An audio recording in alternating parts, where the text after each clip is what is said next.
নতুন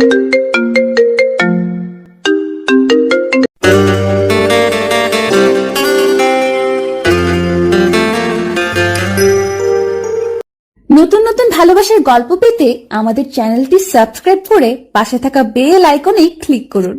ধন্যবাদ। মিষ্টির সাথে মিষ্টি সংসার করলে ডায়াবেটিস হয়ে যাবে। ঝাল ঝাল সংসার করতে হবে। 24 ঘন্টার মাঝে 23.5 ঘন্টা কথা কাটাকাটি আর আধ ঘন্টা বউ তোমাকে ভালোবাসি। কি আপনি এখানে? গল্পের শহরে আপনাদের স্বাগতম। গল্পটি শেষ পর্যন্ত মন দিয়ে শুনবেন, আশা করি 100% ভালো লাগবে। বাসর ঘরে নয়, মনে হচ্ছে যেন জেলখানায় বসে আছি। শ্বশুর নেই, তিনি নাকি অনেক আগে গত হয়েছেন, তাই নীলজ্জের মতো জামাইয়ের বাড়ি বলতে হবে। নীলজ্জ বলছি কারণ আমি কখনো আমার আম্মু দাদি নানিকে জামাইয়ের বাড়ি বলতে শুনিনি। আসলে ছোটবেলা থেকে একটা কথা শুনে বড় হয়েছি, স্বামীর নাম মুখে আনতে নেই। কি জানি এমন অদ্ভুত কথা কে বার করলো, তবে আমি তাদের মতো এমন আজব কথা মানতে বড্ড নারাজ। অন্য সব মেয়েদের গা ভর্তি গহনা থাকে, আর আমার গা জড়িয়ে আছে কালো বোরকা, নিকাব আর মোজা। আমি ধার্মিক পরিবারের মেয়ে, পর্দার আড়ালেই জীবন কেটেছে। তবে পুরোপুরি পর্দা করা শুরু হয়েছিল অনার্স পড়াকালীন। ইচ্ছে ছিল ধার্মিক কোনো পরিবারেরই বউ হয়ে আসবো, হলেও তাই। কিন্তু শুনেছি আমার জামাই এবং তার পরিবার আমাদের চেয়েও অনেক বেশি ধার্মিক, তাই পর্দা নিয়ে কড়াকড়ি অনেক বেশি। কিন্তু তা বলে বাসর ঘরেও বোরকা পরে থাকবো? এখানে তো নন মারহাম কেউ নেই, তাহলে কেন একজনও এলো না আমাকে পোশাক বদলে সহযোগিতা করতে? এমন প্রশ্ন করতে মনে পড়লো আমার জামাই নাকি একমাত্র ছেলে, তার কোনো ভাই বোন নেই। দরজায় শব্দ হলো, নিশ্চয়ই কেউ ঘরে ঢুকছে। আমি একটু নড়ে চড়ে বসে ধীরে ধীরে চোখ খুলে দেখার চেষ্টা করলাম, কিন্তু তার আগেই শুনতে পেলাম, যতক্ষণ না অনুমতি দিব ততক্ষণ আমার দিকে তাকাবেন না। মানে কি? এটা আবার কেমন কথা? বোঝা যাচ্ছে উনি আমার সদ্য বিয়ে করা স্বামী। যেহেতু বাসর ঘরে প্রবেশ করেছেন, আমি তার পেট অব্দি দেখতে পেরেছিলাম, শেরওয়ানি পরা, তাই আন্দাজ করতে অসুবিধা হয়নি। কিন্তু এমন শর্ত দেওয়ার মানে ঠাউর করতে পারলাম না। বিছানার ওপর এক সেট কাপড় চোপড় রেখে বললেন, পোশাক বদলে উজু করে আসুন। কিন্তু আমি তাকাবো না কেন? প্রশ্নটা না করেই পারছিলাম না। আর আমি একটু বাচাল টাইপের মেয়ে, ছোটকাটা স্বভাবের। এ নিয়ে এতগুলো বছর সবার যে কত অভিযোগ শুনেছি। আমার বান্ধবী সুবর্ণা তো একবার সবার সামনেই আমাকে জিজ্ঞেস করেছিল, তোর মুখে কি জীবনেও মধু পড়েনি? সত্যি বলতে মধু তেমন পড়েনি, কারণ মিষ্টি জাতীয় খাবার আমার দু চোখে বিষের মতো লাগে। অথচ হাস্যকর ব্যাপার হলো আমার নাম মিষ্টি। বিয়ের আগে ছবি পাঠানোর পর যখন দেখেননি, তাহলে এখন আমি অনুমতি না দিলে দেখা নিষেধ। বিয়ের আগে সত্যি আমাকে পাত্রের ছবি দেখানোর চেষ্টা চলেছিল। আম্মু নিজে পাত্রের ছবি নিয়ে বলেছিলেন, আমাদের সবারই তো মাশাআল্লাহ পছন্দ হয়েছে, তুমিও একবার দেখে নাও। শরীয়ত মতে পাত্রপাত্রী বিয়ের আগে নিজেদের দেখে নেওয়ার বিধান আছে, সমস্যা হবে না। কিন্তু না, আমি তো মহাপণ্ডিত, তাই মহান হতে আর বিজ্ঞের পরিচয় দিতে বলেছিলাম, না আম্মু, তোমাদের পছন্দই আমার পছন্দ, আমার কোনো আপত্তি নেই। এখন এসব মনে পড়তে ইচ্ছে করছে নিজের গালে ঠাস করে দুটো চড় দিতে। কথা বাড়ালাম না, ভেতরে ভেতরে আমার যৎ সামান্য রাগ হচ্ছে। নিঃশব্দে কাপড় চোপড় নিয়ে ওয়াশরুমে ঢুকে পড়লাম। ফুল হাতার কালো রঙের সেলোয়ার কামিজ, চুমকি বসানো খুব সুন্দর একটা ওড়না। কিছুক্ষণ এগুলোর দিকে তাকিয়ে থেকে রাগটা কেমন মিইয়ে গেল, কারণ কালো রং আমার ভীষণ পছন্দের। অজু করে বের হতেই শুনতে পেলাম, এবার বিছানায় বসুন, আপনার সাথে কিছু কথা আছে, কিন্তু আমার দিকে তাকাবেন না। আর আমি কথা শেষ না করা পর্যন্ত আমাকে কোনো প্রশ্ন করবেন না। ঠিক আছে, কিন্তু কথা শেষ হলে কি প্রশ্ন করতে পারি? ওয়াশরুমের বাইরে দাঁড়িয়ে এই প্রশ্নটা করলাম। আসলে তাকে দেখার জন্য বড্ড ছটফট লাগছে। আবার আমি বেশিক্ষণ চুপ করেও থাকতে পারি না। কথা বলতে আমার অনেক ভালো লাগে, অথচ আমাদের ধর্ম বলে নীরবতাও পুণ্যের কাজ। কিন্তু আমি যে হাজার চেষ্টাও চুপ থাকতে পারি না। আগে বিছানায় এসে বসুন। গলার স্বরে একটু যেন গভীরতা ভেসে উঠল। কথা বাড়ালাম না, চুপচাপ বিছানায় গিয়ে বসে পড়লাম। একটু দূরত্ব রেখেই তিনিও বিছানায় বসলেন। তারপর বলতে শুরু করলেন, আমি জানি আপনি ধার্মিক মেয়ে, পর্দা করেন, তবে চাইবো আল্লাহ সুবহানাল্লাহ তাআলার প্রতি আপনার আনুগত্য আরো বাড়ুক। একটু বেশি কথা বলেন যদিও, তবে সমস্যা নেই। মধুর কণ্ঠের অযথা বকবক শুনতে আমার ভালো লাগে। এটা প্রশংসা ছিল নাকি অপমান? যাই হোক, আমি চুপচাপ শুনে যাচ্ছি। শুধু ইহকালে স্ত্রী হিসেবে পেতে আমি আপনাকে বিয়ে করিনি, পরকালেও আপনাকেই চাই। কারণ গত 4 বছর ধরে আমি আপনাকে বউ হিসেবে আল্লাহ সুবহানাহু ওয়া তাআলার কাছে চেয়ে এসেছি। 4 বছর মানে? 4 বছর ধরে কিভাবে? আমি প্রশ্ন না করে পারলাম না। তিনি নিষেধ করা সত্ত্বেও আমি প্রশ্ন করলাম। তবে রাগ না হয়ে তিনি বললেন, কথার মাঝে বাধা দিলে কিভাবে বলবো যে 4 বছর না 8 বছর? আপনাকে তো বলেছি আমার কথার মাঝে কথা বলবেন না। কিন্তু এত ভনিতা আমার ভালো লাগছে না। একটুখানি বিরক্ত প্রকাশ করলাম। বাসর ঘরে কি আপনার সাথে ঝগড়া করব? এখানে ঝগড়া করতে বসেছি? কাট কাট গলায় প্রশ্ন করলেন। আমি কি দমে যাওয়ার মতো মেয়ে নাকি? বাসর ঘর বলে মিনি বিড়াল হয়ে থাকতে হবে? অসম্ভব। ঝগড়া করার কথা আসবে কেন? আপনি সোজাসাপটা কথা না বলে আমার কৌতূহল বাড়াচ্ছেন। এরপর চেহারা দেখাতেও মানা করেছেন। আমার ধৈর্য শক্তি ভীষণ কম, আর ঘুমও পাচ্ছে। বেশ দায়সারা ভাব নিয়ে আমি কথাগুলো বললাম। আপনার মাথায় কি আগে সমস্যা ছিল নাকি আমার সাথে বিয়ে হওয়ার জন্য সমস্যা শুরু হলো? চুপচাপ আমার কথা কি শুনবেন নাকি আপনার হাত পা আর মুখ বেঁধে এরপর কথা শোনাবো? ম্যানেজমেন্ট নিয়ে পড়তে চেয়েছিলাম, কিন্তু আপনি কি করলেন? না ইকোনমিক্স নিয়ে অনার্স করবেন? পরিহাসের সুর পেলাম তার কথায়। আমার ইকোনমিক্সে অনার্স করা নিয়ে আপনার সমস্যা কোথায়? আর আমি তো আপনাকে ম্যানেজমেন্ট নিয়ে অনার্স করতে মানা করিনি। মানা করব কিভাবে? বিয়ে হওয়ার পরও যার চেহারা দেখিনি, তাকে 4 বছর আগে কিভাবে ম্যানেজমেন্টে অনার্স করতে মানা করব? আমি তার কোনো কথাই বুঝতে পারছি না। কি সব বলছে আল্লাহ তাআলাই ভালো জানেন। এদিকে আমার সত্যি খুব ঘুম পেয়েছে। বিয়ের আগে আপনি আমাকে দেখেননি? না, আম্মু ছবি নিয়ে গিয়েছিল, আমি মানা করে দিয়েছিলাম। আপনি তো জানেন যে আমি আপনাকে না দেখেই বিয়ে করেছি। জি না, আপনি আমাকে গত বছর ধরে চোখ দিয়ে গিলে খেয়েছেন। এত পরিমাণ দেখেছেন যে বাকি জীবন না দেখলেও চলবে। নাউজুবিল্লাহ, এ কেমন ব্যবহার আপনার? সদ্য বিয়ে করা বউয়ের সাথে মুমিন বান্দা এমন করে কথা বলে? জ্ঞান দিবেন না।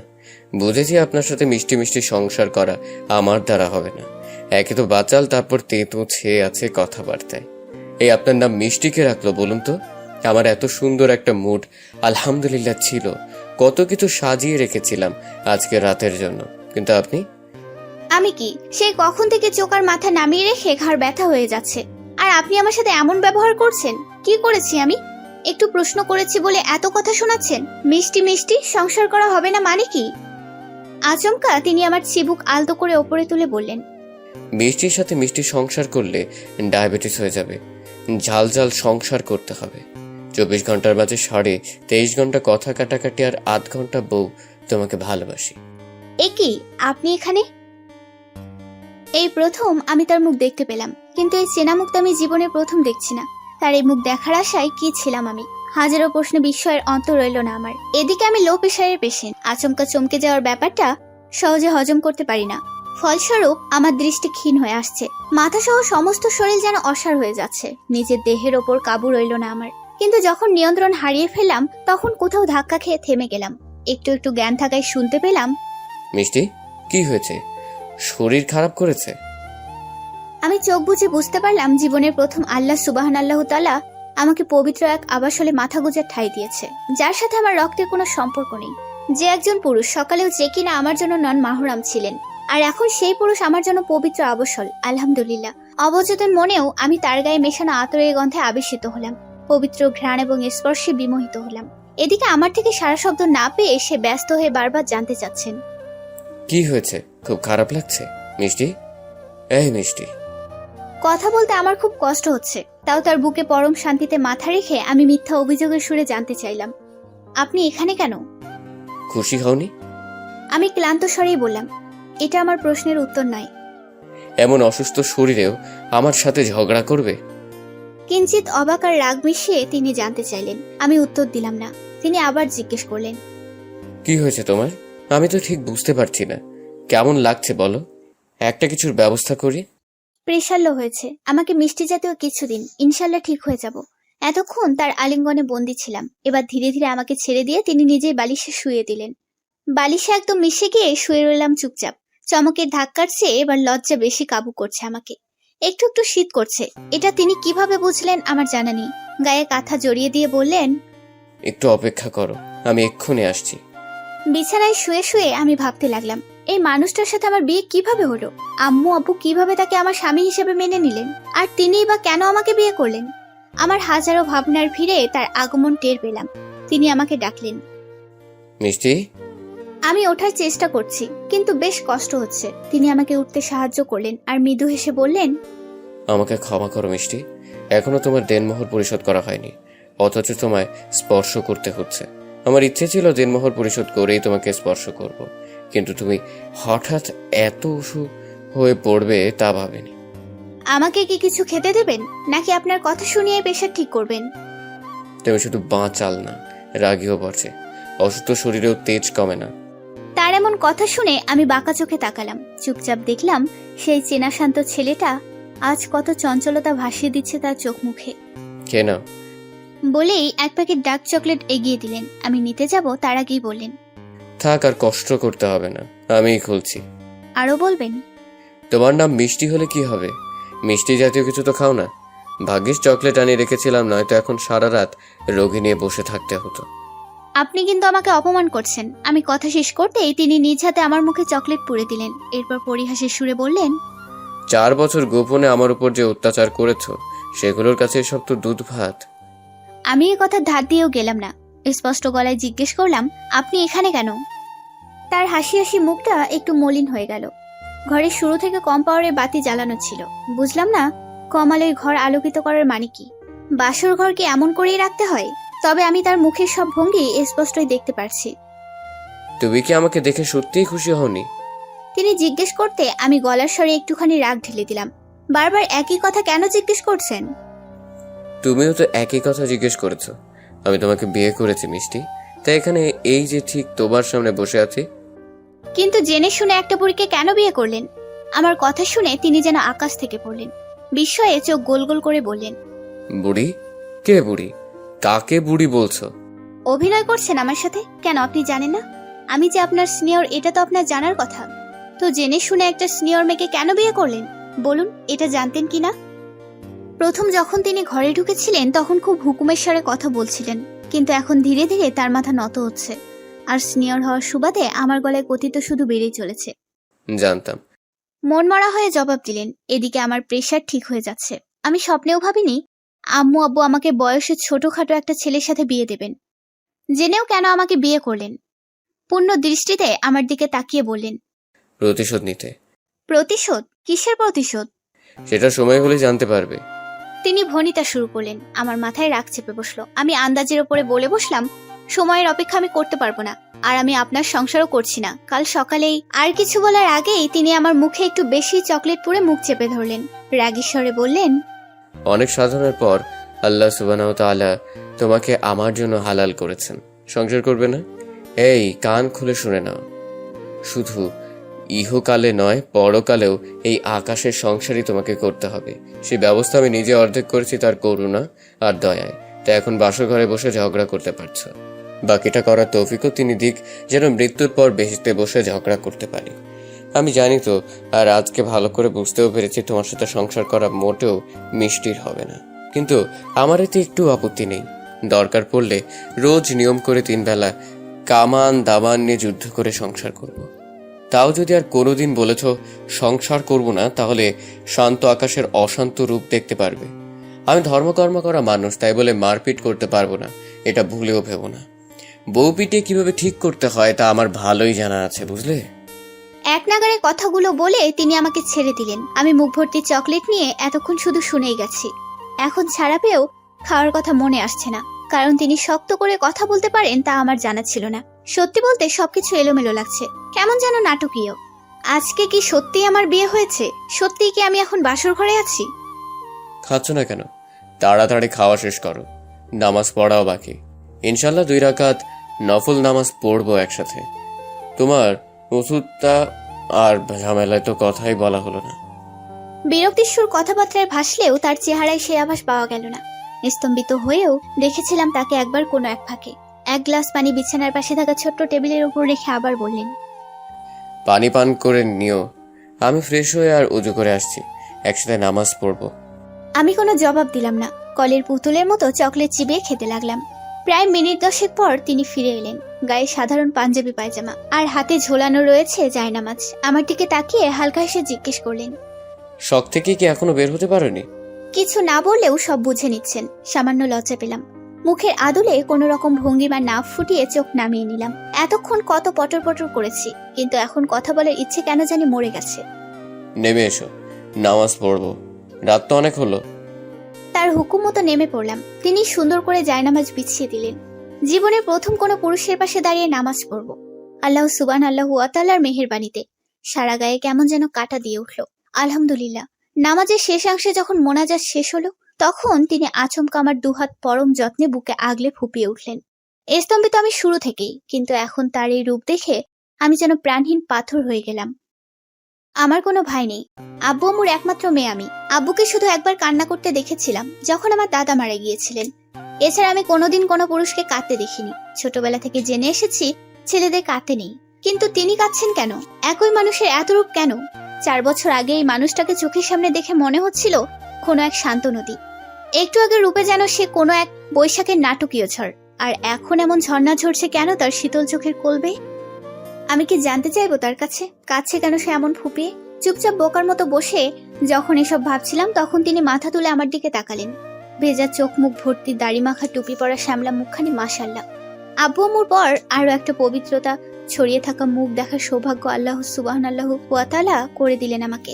কিন্তু এত সৌভাগ্য তিনি আমাকেই কেন দিলেন? মনে আসে এই প্রশ্নের উত্তর আল্লাহ সুবহানাল্লাহু ওয়া তাআলার সম্মুখে বসে থাকা মানুষটার মাধ্যমে আমাকে জানিয়ে দিলেন। কান্না ভেজা কণ্ঠে তিনি আমাকে জানালেন, গত 4 বছর ধরে রোজ রাতে নামাজ পড়ে আল্লাহ তাআলার কাছে তোমাকে হালাল ভাবে চেয়েছি। আলহামদুলিল্লাহ, তুমি আমাকে নিরাশ করনি, তোমাকে আমার করে দিয়েছেন, হালাল ভাবে দিয়েছেন। আজ থেকে তুমি এই অধমের অর্ধাঙ্গিনী। এই বলে আলতো করে আমার মাথা টেনে নিলেন, পবিত্রতা এবং আবেশ ছড়িয়ে দিলেন আমার ললাটে। আমি আবেশিত হলাম ভীষণভাবে, কিন্তু মনে মনে আল্লাহ সুবহানাল্লাহু ওয়া তাআলার কাছে জানতে চাইলাম, হালাল সম্পর্কে এত আবেশ আর অনুভূতি ছড়িয়ে থাকা সত্ত্বেও কেন আমাদের মন হারাম সম্পর্কের মোহ জন্ম নেয়? বলো, দেনমোহর হিসেবে কি চাই তোমার? আমি নিজে থেকে কিছু ভাবিনি। ইনশাল্লাহ তুমি যা চাইবে তা দেওয়ার চিন্তাই করে রেখেছিলাম। তিনি আমার মাথা ছেড়ে দিলেন, কিন্তু হাত দুখানা এখনো বন্দি করে রেখেছেন। যতই ঠোঁটকাটা স্বভাবের মেয়ে হই না কেন, এমন পরিচিতিতে পাওয়া একটা চেনা পুরুষকে স্বামী হিসেবে পাওয়ার পর কি মুখে আর কোনো কথা ফোটে? কিন্তু একটু আগে অত কথা বললাম কি করে?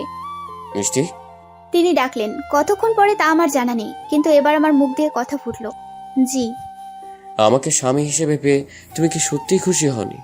গত 4 বছরে তোমার মন কি আমার জন্য একটু ব্যাকুল হয়নি? একবারও কি মনে হয়নি তুমি আমাকে হালাল ভাবে পেতে চাও? পরপর কত প্রশ্ন তিনি করে চলেছেন, কিন্তু আমি ব্যর্থ উত্তর দিতে। আচমকা আল্লাহ সুবহানাল্লাহু ওয়া তাআলা আমার কথা বলার শক্তি যেন হরণ করেছেন। বলো মিষ্টি, চুপ করে থেকো না। তুমি কি আমাকে স্বামী হিসেবে মেনে নিতে পারছো না? তিনি ব্যাকুল হলেন, কিন্তু আমি তো কিছুই বলতে পারছি না। আসলে আমি বুঝতে পারছি আমার মন কি চাচ্ছে আর আগে কি চেয়েছিল। আর 8 থেকে 10টা মেয়ের মতো স্বামী আর সংসার নিয়ে আমিও কত শত স্বপ্ন দেখেছিলাম, কিন্তু ঘুণাক্ষরেও ভাবিনি তার সাথে আল্লাহ সুবহানাল্লাহু ওয়া তাআলা আমার ভাগ্য নির্ধারণ করতে পারেন। তিনি যে মহান তার চেয়ে বেশি আর কে জানবে, তাই না জানাই স্বাভাবিক। কেন ছবি দেখলে না বিয়ের আগে? আমি তো তোমাকে কোনরূপ ধোকা দেয়নি, জানিয়েই বিয়ে করতে চেয়েছিলাম। কিন্তু তুমি আমার ছবি দেখলে না, এটা জানার পরই ভেবেছিলাম বাসর ঘরে তোমাকে চমকে দিব। আমাকে দেখলে তুমি হয়তো খুশি হবে, কিন্তু তোমার নীরবতা আর মলিন মুখ বলছে তুমি আমাকে মেনে নিতে পারছো না। হযরত মুহাম্মদ সাল্লাল্লাহু আলাইহি সাল্লাম তো নিজের চেয়ে বড় একজন রমণীকে স্ত্রী হিসেবে গ্রহণ করেছিলেন। তার স্ত্রী তাঁরই পদতলে সমস্ত ঐশ্বর্য সমর্পণ করে স্বামীর সেবায় নিজেকে বিলিয়ে দিয়েছিলেন। তাহলে তুমি কেন পারছো না আমাকে মেনে নিতে? মাত্র তো 2 বছরের ব্যবধান। তিনি থামলেন। এতক্ষণ ধরে উত্তেজনা আর ব্যাকুলতা কাজ করলেও তার কান্না থেমেছিল অনেক আগেই। সরু চোখে তাকিয়ে তিনি জিজ্ঞেস করলেন, তুমি কি ভাবছো আমি তোমার ভরণ পোষণের দায়িত্ব নিতে পারবো না? তোমাকে যত্নআত্তি করতে পারবো না? মিষ্টি, আমি স্বাবলম্বী, বউ চালানোর যোগ্যতা আমার আছে। বাবার ব্যবসার পাশাপাশি আমি নিজেও ব্যবসায় দিয়েছি। আর যত্নআত্তি সেটা এমনভাবে করবো ইনশাল্লাহ আমাকে ছাড়া আর কিছু মাথায় ঢুকবে না। শেষ কথায় কেমন যেন অন্যরকম ইঙ্গিত পেলাম। আমার চোখ জোড়া নামানো ছিল। এই কথা শুনে চোখ তুলে তাকালাম, দেখলাম শান্ত নদী হিসাবে চেনা জানা পুরুষের চোখ আজ নীলজ্জ সমুদ্র খেলা করছে। এই মানুষ যে সহজ সরল নয় তা বুঝতে আমার একটুও বিলম্ব হলো না। বহু কষ্টে নিজেকে সংযত করলাম। আগের রূপে ফিরে গিয়ে তার সম্পর্কে জানতে চাইলাম। এটাই তাহলে আপনার আসল রূপ? কোনটা? ইউনিভার্সিটি চত্বরে ভদ্র সুপুরুষ, অথচ আজকে রকচটা নীলজ্জ। আর আমি থেমে গেলাম, কিন্তু তিনি জানতে চাইলেন, আর কি? ঘুমাবো আমি? উত্তর দিয়ে নিজের কাছেই মনে হলো আমার মাথা খারাপ হয়ে গেছে। আগে আমার কথার উত্তর দাও, তাড়ামি করো না। হয়তো আজকে থেকেই মারপিট শুরু করব, সইতে পারবে না। আমি পূর্ণ দৃষ্টিতে তাকালাম তার দিকে, জিজ্ঞেস করলাম, যদি বলি স্বামী হিসেবে পেয়ে খুশি হয়নি, তাহলে কি মুক্তি দিয়ে দেবেন? তার চোখের চঞ্চল সমুদ্রে এবার মেঘ জমতে শুরু করলো। কিন্তু পুরুষ মানুষ তো তাই নিজেকে বাদ দিয়ে রাখতে পারলো। গম্ভীর্যের সঙ্গে বললেন, আমি জানি তোমার উত্তর এটা কোনোদিন হবে না। আমার প্রতিপালকের ওপর আমার পরিপূর্ণ বিশ্বাস আছে। তুমি আমার জন্য হালাল বলেই আজ আমরা তাঁর ইশারায় মুখোমুখি বসে আছি। 4 বছর আগেও তো একদিন মুখোমুখি বসেছিলাম, সেটাও তার ইশারায় ছিল। তাই বলি কি আমি আপনাকে স্বামী হিসেবে মেনে নিয়েছিলাম সেদিন, নাকি স্বপ্ন দেখেছিলাম আজকের দিনটার? আচমকা ফোন বেজে উঠল, নয়তো আমার মুখে এমন কথা শোনার পর তার অবাক হওয়ার কথা ছিল। এতক্ষণ বুকে আগলে রাখা হাত জোড়া তিনি ছেড়ে দিলেন। ফোনের অস্তিত্বের সন্ধানে চোখও সরিয়ে নিলেন। উঠে গেলেন ফোনের কাছে। তিনি চলে যেতে আমিও উঠে পড়লাম। বিছানার এক কোণে বসে তাচ্ছিল্যের সুরে বলে উঠলাম, এত রাতেও আপনার কল আসে, তা আবার বিয়ের দিনে? ফোনের টোন অনেক আগেই থেমে গিয়েছিল। তিনি বন্ধ করে ফেলেছিলেন, তবে ফোনে যেন কি করছিলেন। আমার কথা শুনে একটু অন্য চোখেই তাকালেন। জিজ্ঞেস করলেন, স্বামী হিসেবে মানতে আপত্তি, তাহলে রাতে কল আসে কি আসে না তা নিয়ে সমস্যা কেন হচ্ছে? মানি কি না মানি তা নিয়ে আমি কিন্তু স্পষ্ট করে কিছু বলিনি। একটু ভাব যেন ভেসে উঠল আমার গলার স্বরে। নিজে খানিকটা চমকে উঠলাম এমন বাক্য খরচ করে। তা কেন স্পষ্ট করবে? তোমরা মেয়েরা বরাবরই ভনিতা করতে পছন্দ করো, আবার দোষ হয় আমরা নাকি ভনিতা করি। মনে মনে একটা ছেলেকে স্বামী মেনে বসে থাকলেও এমন একটা ভাব করো যেন তাকে চেনোই না। আর এই যে শোনো, আমাকে কেউ কল করেনি, এটা আমার ঘুমানোর সময়, তাই অ্যালার্ম বেজেছে। না জেনে অহেতুক মন্তব্য করা যে আল্লাহ পছন্দ করেন না তা কি জানো না? একটু থতমত খেয়ে গেলাম, কিছুই বললাম না। চোখ নামিয়ে নিলাম। তিনি আরো একটু সময় নিয়ে কি কি সব করলেন। তারপর বিছানায় বসে চট করে আমার দুখানে হাত টেনে নিয়ে কিছু কাচের চুড়ি পরিয়ে বললেন, আপাতত এগুলো দিলাম, দেনমোহরের হিসেব নিকাশ পরে করতে হবে। অনেক রাত হয়েছে, ঘুমিয়ে পড়ো। কাল সকালে তোমার সাথে বৈঠক হবে ইনশাল্লাহ। আমাকে স্বামী না মেনে কই যাও সেটাই দেখবো সকালে। জায়নামাজে বসে যেমন আমার মাথা টেনে নিয়েছিলেন, তেমন আবারও মাথা টেনে নিলেন পরম যত্নে। কপালে আবারও একবার পবিত্র স্পর্শ এঁকে দিয়ে কাতর গলায় বললেন, আল্লাহ তাআলার করে দেওয়াই হালাল সম্পর্কে আপত্তি করো না মিষ্টি। আমি তোমাকে আমার বুকে আগলে রাখবো, তোমার জান এবং ইজ্জতের হেফাজত করবো ইনশাল্লাহ। 2 হাত ভরে আল্লাহ তাআলার কাছে দুজনের জন্য জান্নাত কামনা করব, যেন ইহকাল এবং পরকাল 2 জায়গাতেই আমাদের মিলন হয়। আমার 4 বছরের চাওয়াকে অন্য পাওয়ায় রূপ দিও না মিষ্টি। সারা রাত ভেবো আমাকে এমন কথা শুনিও না যা আমার অন্তর সইতে পারবে না। ভালোবাসি বউ, আকাশ তোমাকে আকাশের মতোই ভালোবাসে। স্তম্ভিত আমি আমার মতোই বসে রইলাম। প্রতিবার তার কথায় কেমন যেন বাকরুদ্ধ হয়ে যাই। তিনি আমার থেকে উত্তরের আশা করলেন না। হয়তো বুঝতে পেরেছেন কিছু বলার মতো পরিস্থিতিতে আমি আর নেই। আমাকে একা বসিয়ে নিজের মতো করে বালিশ নিয়ে শুয়ে পড়লেন। তবে আমার উদ্দেশ্যে একবার বললেন, বসে থেকো না, ঘুমিয়ে পড়ো। ফজরের নামাজ কাজা করলে কিন্তু কাল থেকেই যুদ্ধ শুরু করে দেব। আমি কোনো জবাব দিলাম না, তেমনি চুপ করে বসে রইলাম। কতক্ষণ বসে রইলাম জানি না, তবে একা একা আর বসে থাকতে ভালো লাগছে না। এদিকে ঘুমানোর ইচ্ছেটাও কোথায় যেন হারিয়ে গেছে। অনিচ্ছা সত্ত্বেও আমি শুয়ে পড়লাম। জীবনে প্রথম কোনো পুরুষের পাশে একই বিছানায় মাথা রাখলাম, যার সাথে রক্তের কোনো সম্পর্ক নেই আমার। ঘরের নিভু নিভু আলোতে আমি ঘাড় ঘুরিয়ে তার মুখখানা দেখলাম। ঘুমিয়ে গেছেন। বড় শান্ত আর মায়া ভরা মুখ, মাশাল্লাহ। এই মুখটা দেখতে গিয়েই তো 4 বছর আগে হাঁটুতে খুব চোট পেয়েছিলাম। 4 বছর আগে অক্টোবর মাস, ভুল বললাম, বলতে হবে অক্টোবর রেইন। অঝরে বৃষ্টি হচ্ছে। আমি টানা 2 বছর পড়াশোনায় বিরতি দিয়েছিলাম। 1.5 মাস আগে পুনরায় পড়াশোনা শুরু করলেও আমার অসুখে অসুখে ইউনিভার্সিটিতে আর যাওয়া হয়নি। আম্মু অবশ্য এর জন্য কিছুটা দায়ী। তার কথা হলো, বেঁচে থাকলে সারা জীবন পড়াশোনা করতে পারবে। আগে শো হও, এরপর ক্লাসে যাবে। হাসপাতাল আর ফার্মেসি করে করে তো জানটাই বের করে নিলে। আর ছুটাছুটি করতে পারবো না বাবা, এবার আমাকে রেহাই দাও। আমার জ্বর সাধারণ জ্বর নয়। কি হয়েছে তা স্পষ্ট করে কেউ আমাকে বলেনি, ফাইলপত্রেও দেখতে দেয়নি। তাই আমি জানি না আমার কি হয়েছিল। তবে আল্লাহ সুবহানাহু ওয়া তাআলার মেহেরবানিতে এখন সুস্থ আছি। তাই তো বৃষ্টি ভেজা পথ মারিয়ে ইউনিভার্সিটিতে যেতে পারছি। ক্লাসে পৌঁছাতে গিয়ে আমার বোরকা নিচের দিকে একদম ভিজে গেছে। 6 মাস হয়নি আমি বোরকা পরা শুরু করেছি। এখনো পুরোপুরি পর্দার আড়ালে যেতে পারিনি। অল্প স্বল্প করে নিজেকে ফিরিয়ে নিচ্ছে আল্লাহর পথে। আসলে অসুস্থ হবার পর আমার মাঝে অনেক পরিবর্তন এসেছে। এখন নিয়মিত নামাজও পড়ার চেষ্টা করি, কোরআন তেলাওয়াত করি। তবে পর্দায় খামতি আছে এখনো। বোরকা পরলেও হিজাব পরে মুখ মাস্ক দিয়ে ঢেকে রাখি। এভাবে পর্দা হয়? এমন প্রশ্ন আমার মনে এলেও খুব একটা ভাবা হয়নি। ক্লাসে ঢুকে ব্যাগপত্র রেখে ওয়াশরুমে চলে এলাম। নিজেকে ভদ্র করতে মিনিট 5 সময় নিলাম। এরপর বের হতেই একটু থেমে গেলাম। পায়জামা পাঞ্জাবি আর টুপি পরা একটা ছেলে চোখ নামিয়ে খুব শান্ত মেজাজে হেঁটে আসছে। আমাদের ভার্সিটি জেলার মধ্যে মোটামুটি সবচেয়ে দামি শিক্ষা প্রতিষ্ঠান। এমন জায়গায় এত সাধারণ আর ধার্মিক ছেলে দেখে একটু চমকাতেই হলো। তাকে দেখে হাঁটতে গিয়ে বারান্দায় অনিয়মে রাখা টেবিল খেয়াল করিনি।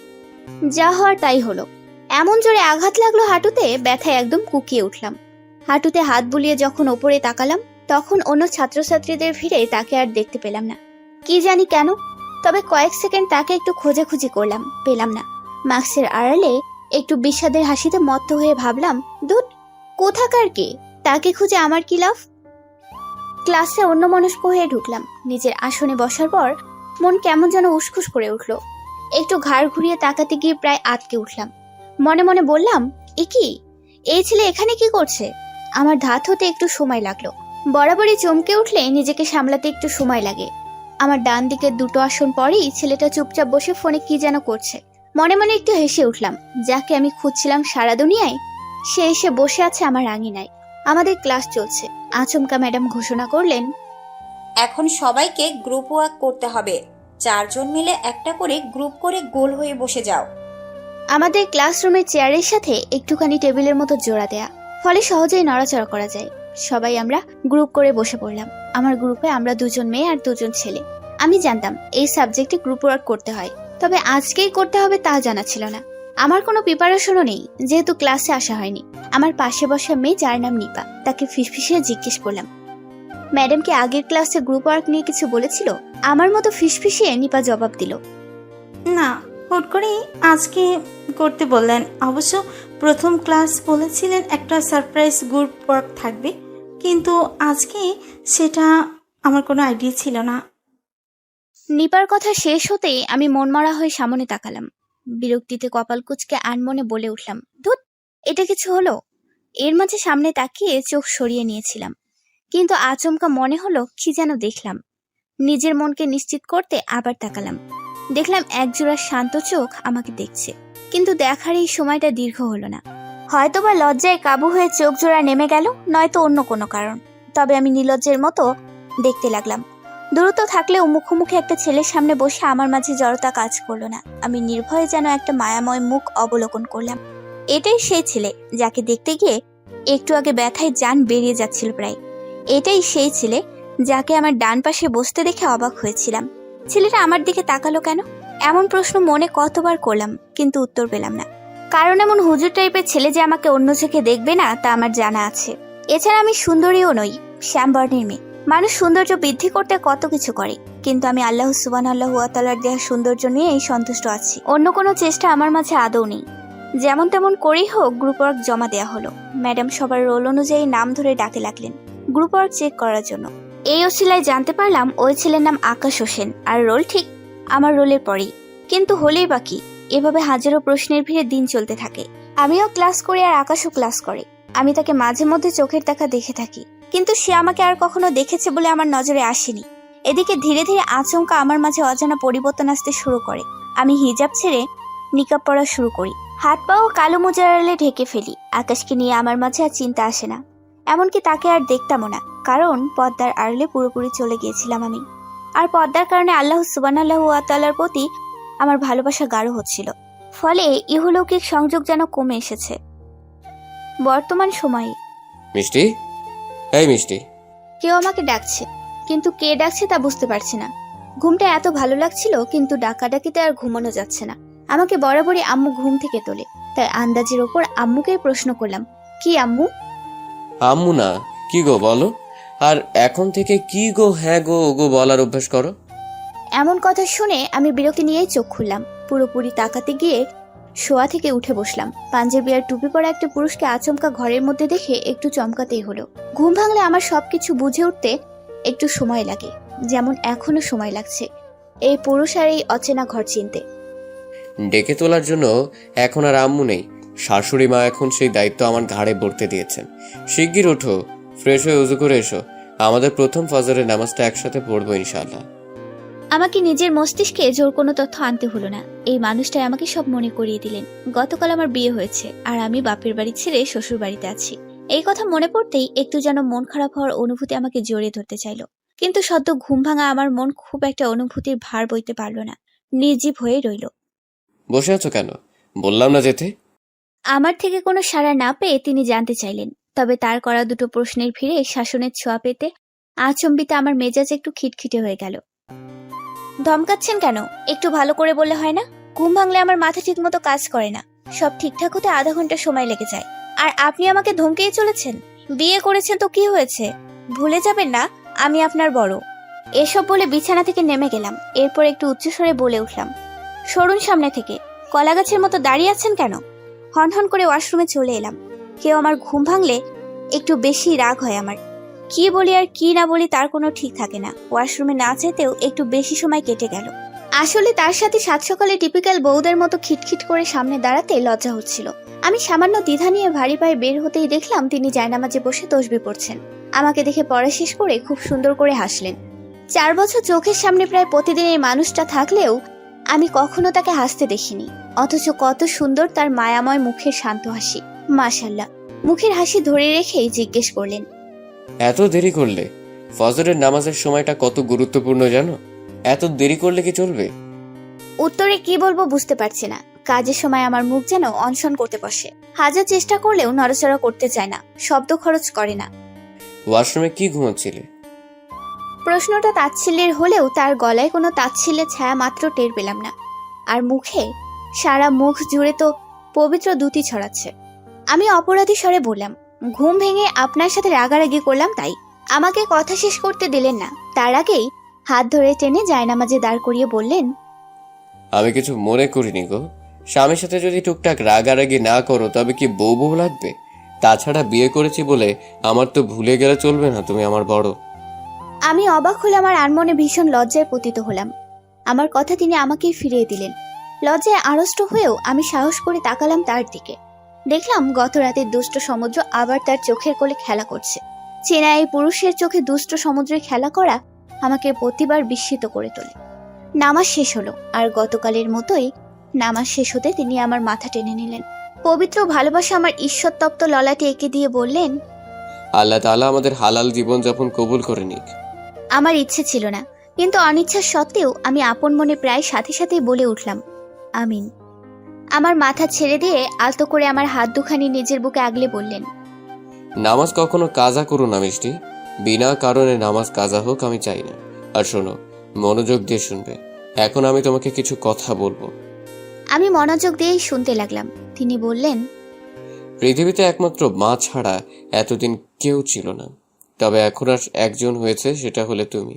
শরীয়তে স্বামীকে তুষ্ট করা নিয়ে অনেক নির্দেশ আছে, তা তো তুমি জানো। আমাকে সন্তুষ্ট করতে তোমাকে 24 ঘন্টাই ব্যয় করতে হবে না বউ। আমি চাইবো আমার চেয়ে বেশি যেন তুমি আল্লাহ তাআলাকে মনে করো, তার সন্তুষ্টি অর্জন করো। এছাড়া স্বামী হিসেবে আমাকে রেঁধে বেড়ে খাওয়ানো, ঘরে টুকটাক কাজ, আমার মায়ের খেয়াল রাখা, আর নিয়ম করে 23.5 ঘন্টা ঝগড়া করা, এতেই হবে। এই মানুষটার মুখে হঠাৎ বউ ডাক শুনলে বুকের মধ্যে কেমন যেন করে ওঠে। আল্লাহ সুবহানাহু ওয়া তাআলার এই মানুষটা সবকিছুতে এত স্নিগ্ধতা ছড়িয়ে দিয়েছেন। বিমোহিত না হয়ে উপায় যে নেই।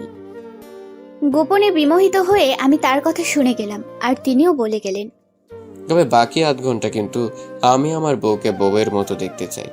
একদম মিষ্টি একটা বউ, যার মুখ জুড়ে আল্লাহ তাআলা পবিত্রতা ছড়িয়ে দিবেন। আমি মুগ্ধ হব আর তার শুকরিয়া আদায় করব। একটু থেমে তিনি আমাকে ডাকলেন। মিষ্টি। একদম অন্যরকম স্বরে ডাকলেন। আমি ঈশ্বর চমকে উঠে তাকালাম, জবাব দিলাম না। তিনি জিজ্ঞেস করলেন, শুধু চুপ করেই থাকবে, কিছু বলবে না? চোখ নামিয়ে আমি নাবোধক মাথা নেড়ে বোঝালাম আমার কিছু বলার নেই। তিনি হালকা শব্দে হেসে উঠে বললেন, কিছু বলার নেই, কিন্তু সারা রাত তো অনেক কিছু ভাবলে। তুমি স্বীকার না করলেও সেই কথা আমি জানি। এখন সেই ভাবনা থেকেই বলো না গো। তোমার সাথে আজ সারাদিন কথা বলবো আর শুনবো, বলেই তো বাড়ি থেকে এক পাও নড়বো না। নড়বেন না মানে? সারাদিন এভাবে বসে থাকবেন নাকি? তার কথা শুনে আমি এত অবাক হলাম যে ফটফট করে এসব প্রশ্ন করে বসলাম। আর তিনিও আমার প্রশ্ন শুনে সরু চোখে তাকিয়ে পাল্টা প্রশ্ন করলেন, কেন? বসে থাকলে তোমার সমস্যা আছে নাকি? একটু দমে গিয়ে আমি জবাব দিলাম, একেবারে যে সমস্যা নেই তা তো নয়, কিন্তু কিন্তু কি? আমার ছেলে মানুষের কথা ছাড়ুন, কাজের কথা বলুন। ছাড়লাম, কিন্তু এমন ভোরবেলা কিসের কাজ? কেমন বাচ্চাদের মতো প্রশ্ন করলেন। আমি কপালে কুঞ্চন সৃষ্টি করে বললাম, হেয়ালি করার মুডে আছেন দেখছি। তিনি মাথা নাড়িয়ে বলে উঠলেন, না না না, হেয়ালের মুডে একদমই নেই। আমি এখন গোছানো মুডে আছি। গোছানোর মোডে মানে? একটু বিস্মিত হলাম। ব্যাগপত্র যা গোছানোর আছে গুছিয়ে নাও। হঠাৎ ব্যাগপত্র গোছানোর কথা কেন বললো বুঝতে পারছি না। আমি আন্দাজে কথার ঢিল ছুড়ে দিলাম, আমাকে বাপের বাড়ি পাঠিয়ে দিবেন বুঝি? একদিনই সংসার করার স্বাদ মিটে গেছে? আলতো হাতে আমার নাক টেনে বললেন, মিষ্টি মিষ্টি বউয়ের মন মাতানো রাগ কোনো অধম দেখতে চাইবে না বলো? বুঝলাম না। বললাম বাপের বাড়ি পাঠিয়ে দিলে কি মিষ্টির মিষ্টি রাগ দেখতে পারবো? আজব, তাহলে ব্যাগ গোছাতে বলছেন কেন? জবাব না দিয়ে তিনিও উঠলেন আর এতক্ষণ ধরে রাখা আমার হাত জোড়া টেনে আমাকেও তুলেন। এরপর ধীরে সুস্থে বললেন, বিছানায় গিয়ে বসো। মেঝেতে বসে থাকলে ঠান্ডা লাগতে পারে। আল্লাহ তাআলা মাফ করুক। আমি নিঃশব্দে বিছানার উপর হাঁটু মুড়ে বসলাম। তিনি জায়নামাজ গুছিয়ে রেখে আমার সম্মুখে এসে বসলেন, আর বসেই আবার আমার হাত দুখানা বুকে আগলে নিল। বলা নেই কওয়া নেই, এমন হুটহাট হাত নিজের দখলে নিয়ে নিচ্ছে। এবার আর চুপ থাকতে পারলাম না, জিজ্ঞেস করলাম, আপনি কি হাত না ধরে কথা বলতে পারেন না? আমার গলার স্বর যতটা দৃঢ় শোনালো তার চেয়ে বেশি মিষ্টি করে হেসে তিনি বললেন, আল্লাহ তাআলা 2 হাত দিয়েছেন ভালো জিনিস আঁকড়ে ধরতে। এখন চোখের সামনে নিজের বউয়ের হাত ছাড়া তো ভালো জিনিস নেই, তাই আর কি। থাকলে তোমার হাত ভুলেও ধরতাম না। শেষের কথা খুব তাচ্ছিল্যের সুরে বললেন, কিন্তু আমি বুঝলাম এই তাচ্ছিল্য মিথ্যা। যাকে শোনো, কালকে আমরা সিলেট যাব, সকাল 10টায় ফ্লাইট। তার কথা শুনে আমি অবাক হয়ে বললাম, প্লেনে করে সিলেট যাব, তাও আবার কালকেই? আমাকে অতিমাত্রায় অবাক হতে দেখে জিজ্ঞেস করলেন, যা বলি তাতে এত অবাক হওয়া কেন? আল্লাহ তাআলা তোমাকে অবাক হওয়ার ক্ষমতা মনে হয় অনেক বেশিই দিয়েছেন।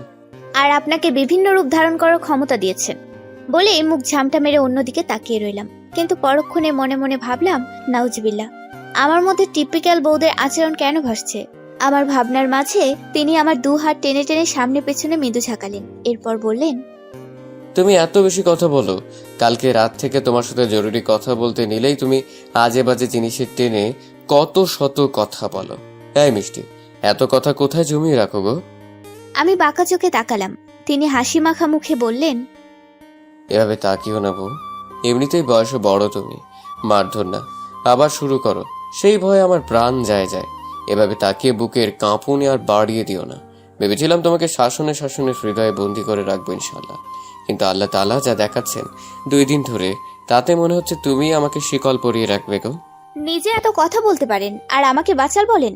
ক্লাসে তো ভদ্রলোকের মতো মুখে তালা দিয়ে বসে থাকতেন, অথচ এখন বাবা যেন মাটির হাঁড়িতে খই ভাজা হচ্ছে। ফটফট করে কত কথা বলে চলেছেন। আমি সুযোগ পেয়ে তাকে এক গাদা কথা শুনিয়ে দিলাম। একতরফা তিনিই শুধু আমাকে খোঁচা মেরে কথা বলবেন আর আমি শুধু হজম করব, তা আবার হয় নাকি? কিন্তু ছটফট করেও তো শুধু অকাজের কথাই বলছি। তো বলুন না বাবা, কে আপনাকে মানা করেছে? আয়, আমি তোমার বাবা না? তিনি ধমকে উঠলেন, জানি। এবার কাজের কথা বলুন, না তো হাত ছাড়ুন। কালকে থেকে এই এক ঘরে বসে থেকে আমার দম আটকে আসছে। আচ্ছা বলছি, কিন্তু খবরদার অন্য প্রসঙ্গ টানবে না। আমি জবাব দিলাম না। তিনিও অপেক্ষা করলেন না, বলে গেলেন, বিয়ের আগে টিকিট কেটে রেখেছিলাম, আমরা 1 সপ্তাহের জন্য সিলেটে যাব। শুধু মাকে বলেছি, বউ নিয়ে ঘুরতে যাওয়া পুণ্যের কাজ মিষ্টি, আর আমি কোনো কিছুই ঢাকঢোল পিটিয়ে করি না। আল্লাহ তাআলার দেওয়া নিয়ামত গোপনেই আস্বাদন করতে চাই ইনশাল্লাহ। কালকে সকালে নাস্তা খেয়ে ইনশাল্লাহ বেরিয়ে যাব, তুমি আর আমি শুধু যাব। মা বাড়িতে একা থাকবেন? কথাটা জিজ্ঞেস না করে পারছিলাম না, কে জানি কেন। তবে হঠাৎ করে শাশুড়ি মায়ের জন্য চিন্তা হলো। তিনি ভ্রুভঙ্গ করে আমার দিকে তাকালেন। বোঝাই যাচ্ছে কথায় বাধা পেয়ে বিরক্ত হয়েছেন। তার এমন চাউনি দেখে ভয়ই হচ্ছে। না জানি আবার ধমক দিয়ে ওঠেন। আমি শুকনো ঢোক গিলে চোখ নামিয়ে নিলাম, কিন্তু হায় আল্লাহ, এই লোক আমাকে ধমক না দিয়ে আলতো করে নাক টেনে বললেন, বউ গো বউ, তুমি আমাকে মনে হয় না কোনোদিন ঠিক মতো কথা বলতে দিবে, খালি কথার মাঝে বাধা দিচ্ছ। দেখা যাবে মরণ উপস্থিত হলে সেখানেও। তার মুখে এমন কথা শুনে আমার ভেতরটা যেন কেমন করে উঠল। থামিয়ে দিয়ে ব্যাকুল হয়ে বললাম, আল্লাহর রাস্তায় এসব কথা কখনো বলবেন না। হায়াত মৌত সব আল্লাহ সুবহানাহু ওয়া তাআলার হাতে। কিন্তু আমি মনে মনে অনেক চাই আমার জীবনের গুরুত্বপূর্ণ মানুষগুলো অনেক বছর বেঁচে থাকুক। অন্তত আমার আগে যেন তিনি তাদের তুলে না নেন। এই মিষ্টি, মন খারাপ করলে বউয়ের সাথে মজা করা যায় গো। মন খারাপ করো না, মৃত্যু যারই আগে হোক, মান আল্লাহ তাআলা যেভাবে সাজিয়ে রেখেছেন, তবে আমি তাঁর দরবারে রোজ ফরিয়াদ করছি যেন জান্নাতে সংসার করতে না হলেও অন্তত ঝগড়া করার জন্য যেন তিনি আমাদের একসাথে রাখেন। কিন্তু 1 মিনিট। মনে হয় হঠাৎ করে তার কিছু মনে পড়ল। কি যেন ভেবে তিনি বলে উঠলেন, তোমার জীবনের গুরুত্বপূর্ণ মানুষ, কিন্তু তুমি তো আমাকে স্বামী হিসেবে স্বীকার করছো না, তাহলে গুরুত্বপূর্ণ কিভাবে হলাম? থতমত খেলাম তার কথা শুনে। আমার চোখের দৃষ্টি চঞ্চল হলো, কিন্তু তাও আমি তাকালাম তার দিকে। দেখলাম সে আমার দিকে এমন ভাবে তাকিয়ে আছে যেন সে পুলিশ আর চোর হিসেবে আমাকে ধরেছে। এই, চুপ করে আছো কেন? তিনি জিজ্ঞেস করলেন, কিন্তু আমি কি উত্তর দেব? নিজেকে একটু শক্ত করলাম। এরপর বেশ ভাব নিয়ে বললাম, আপনি কিন্তু অন্য প্রসঙ্গে চলে যাচ্ছেন। তিনি মৃদু হেসে উঠলেন, জানতে চাইলেন আদুরে গলায়। তাই নাকি বউ? আমার উত্তরের অপেক্ষা করলেন না, তিনি বলে গেলেন, আচ্ছা শোনো, মাকে যাওয়ার কথা বলেছিলাম, কিন্তু তিনি রাজি হননি। আমাদের নতুন বিয়ে, বুঝতেই পারছো তিনি যাবেন না। মায়ের সাথে আমার দুঃসম্পর্কের এক বোন থাকবে। সব ব্যবস্থা আল্লাহ তাআলার মেহেরবানিতে হয়ে গেছে। তো ফাইনালি কথা হলো, আমি আর তুমি শুধু যাচ্ছি, বুঝলে? জি। বোঝনি? এমন সহজ বাংলায় বললে কে না বুঝবে? একটু অবাক হলাম, কারণ আমি সবকিছু বোঝার পরও তিনি এই কথা কেন বলছেন। সহজ কথার ভিড়েও অনেক কিন্তু লুকিয়ে থাকে গো বউ, তোমার মোটা মাথায় ঢুকবে না। এমন কথা শুনে একটু রাগ হলো আমার। বললাম, আপনি কিন্তু আমাকে অপমান করছেন। তাই একটু আধটু তোমার পাওনা আছে, সে যাগে। সকাল 10টায় ফ্লাইট, নভেয়ারে সিট বুক করা আছে। সিলেটে নামার পর ইনশাআল্লাহ দুপুরের খাবার সময় হয়ে যাবে। তো আমরা এয়ারপোর্ট থেকে হোটেল হিল টাউনে চলে যাব। আমার বন্ধু এই হোটেলের নাম বলেছে, এখানে রুম বুক করে এরপর বিশ্রাম নিয়ে ইনশাআল্লাহ দুপুরের খাবার খেতে যাব। কেমন হবে? নিরুত্তাপ গলায় জবাব দিলাম, জানি না। আমি এর আগে কখনো কোথাও ঘুরতে যাইনি। তিনি আমার কথার পাত্তা দিলেন না, বললেন, খুব ভালো করেছো। এবার উঠে ব্যাগপত্র অল্প স্বল্প গুছিয়ে রুমের বাইরে যাও, মায়ের খোঁজ নিয়ে এসো। আধা ঘন্টা গোছগাছ করার পর যখন রুমের বাইরে এলাম, তখনই মাথায় প্রশ্ন এলো, আমি তো এবারে কিছুই চিনি না। ভুলে যদি কোনো নন মাহরামের সাথে দেখা হয়ে যায়? মনে মনে আল্লাহ সুবহানাহু ওয়া তাআলার নাম স্মরণ করে হাঁটতে লাগলাম। যে রুমের কাছে আসার পর শব্দ শুনতে পেলাম, কোনরূপ দ্বিধা না করে ঢুকে পড়লাম। দেখলাম দুজন বয়স্ক মহিলা রান্নার কাজে ব্যস্ত। আমাকে একজন বলে উঠলেন, এ কি বৌমা, এত সকালে তুমি রান্নাঘরে কেন? ইনি আমার শাশুড়ি। আমাকে কিছু বলার সুযোগ দিলেন না, নিজেই বলে গেলেন, না না, তোমাদের বেড়ানো শেষ না হওয়া পর্যন্ত রান্নাঘরে আমি তোমাকে ঢুকতে দিচ্ছি না। বেড়ানো শেষ করে এসে দায়িত্ব নিবে, তখন কিন্তু মা আমি বিশ্রাম নিব ইনশাল্লাহ। বয়স তো কম হলো না, এবার আল্লাহ তাআলাকে নিয়ে ব্যস্ত থাকতে চাই। চুলায় মুগের ডাল রান্না হচ্ছে, সেখানে মনোযোগ দিয়ে তিনি আবার বললেন, তুমি আর শাপলা সংসার সামলাবে, আমি আর এসবের মধ্যে নেই মা। শাশুড়ি মায়ের সাথে যে মহিলা কাজ করছেন বুঝলাম তার নাম শাপলা। আন্দাজ করা উচিত নয়, তবে হয়তো তিনি এই বাড়িতেই থাকেন। আমার ঠিক জানা নেই। আমি চুপচাপ দাঁড়িয়ে রইলাম।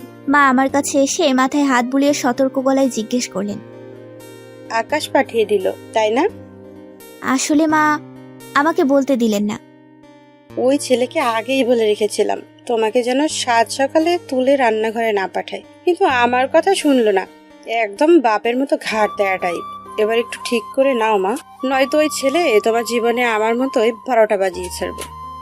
মায়ের কথা শুনে লজ্জায় পেলাম। ভাবিনি তিনি এসব কথা বলবেন।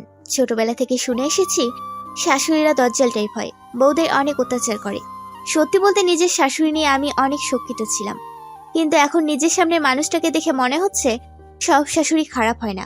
আল্লাহ সুবহানাহু ওয়া তাআলার উপর আমার পরিপূর্ণ আস্থা ছিল বলেই আজ এত প্রশস্ত চিন্তা করার মতো একজন শাশুড়ি পেলাম, আলহামদুলিল্লাহ।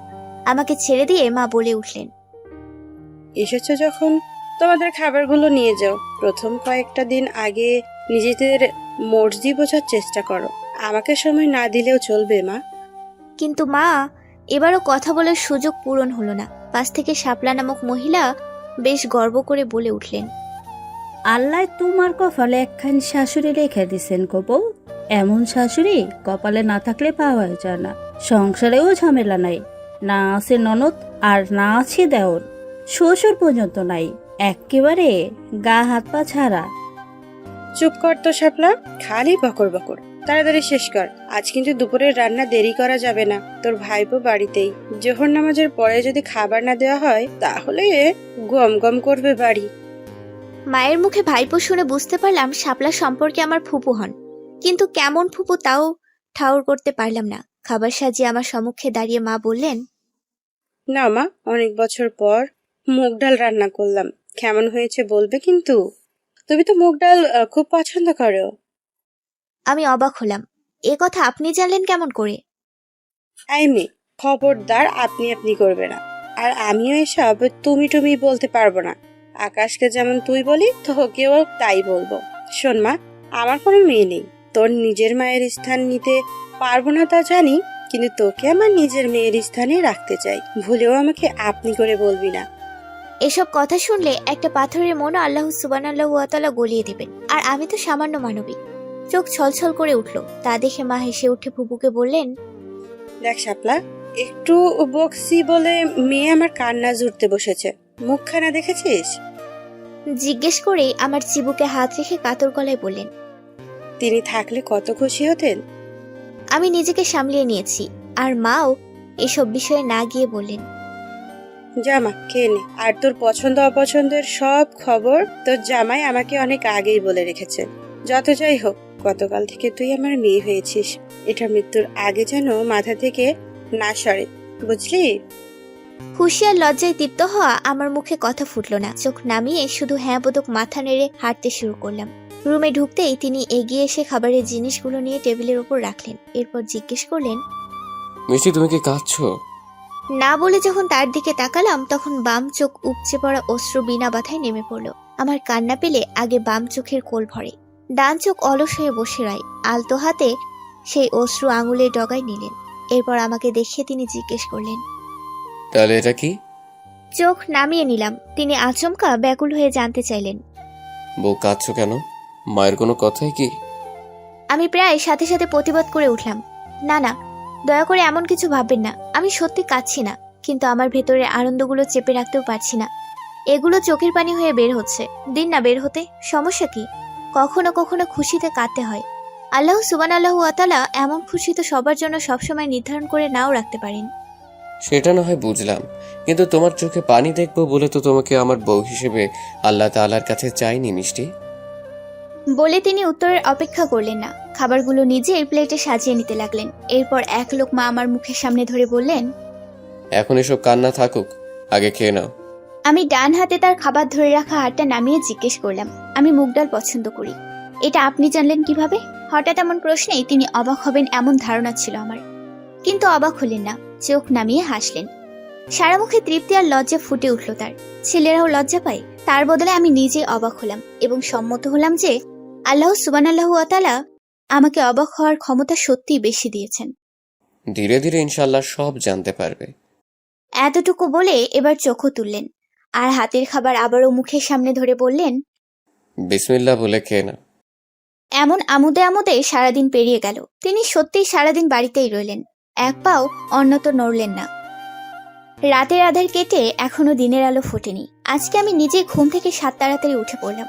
ফ্রেশ হয়ে ওয়াশরুম থেকে যখন বের হলাম ভাবলাম তিনি বুঝি জেগেছেন, কিন্তু আজ তার ঘুম ভাঙার নামই নেই। আমি ডাকলাম, ভোর হয়ে যাচ্ছে, উঠুন। 2-3 বার বললাম, কিন্তু তার থেকে কোনো সাড়া পেলাম না।